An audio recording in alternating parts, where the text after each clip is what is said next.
இந்த நிலைக்கு நானும் ஒரு காரணமாகிவிட்டேனே, என்ன செய்வேன்? ஐயனே, நான் ஒரு யோசனை சொல்லட்டுமா? ஆம், சொன்னாங்காய்.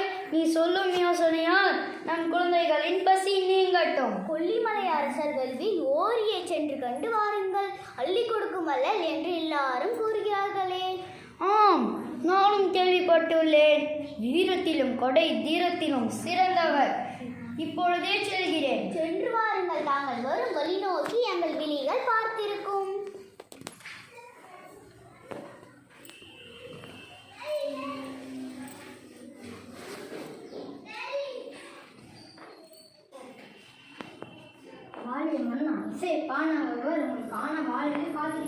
அப்படியா? தடுக்காதே, அவரை விரைந்து உள்ளே அனுப்பும். ஐயா, செல்லுங்க.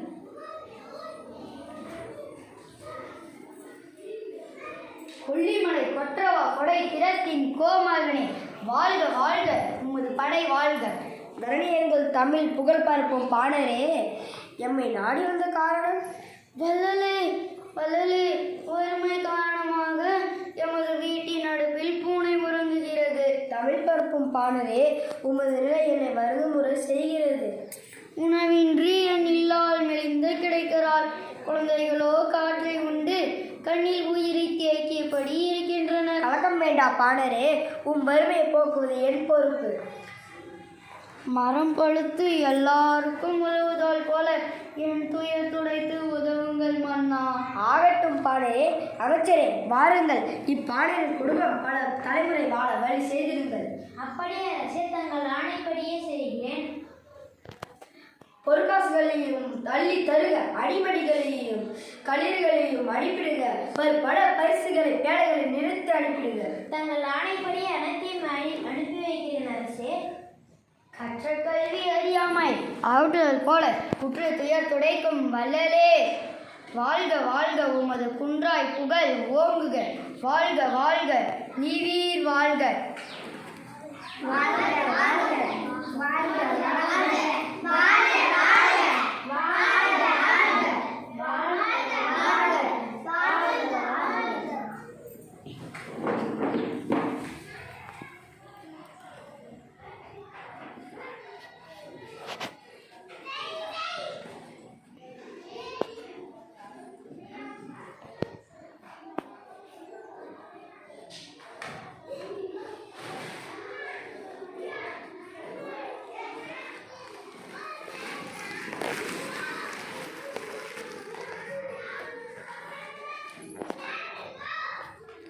போய் வாரும் பாணரே, நீரும் உமது சுற்றத்தாமின்றி நீடூழி வாழ்க.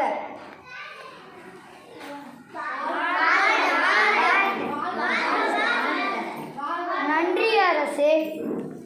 போய் வாரும் பாணரே.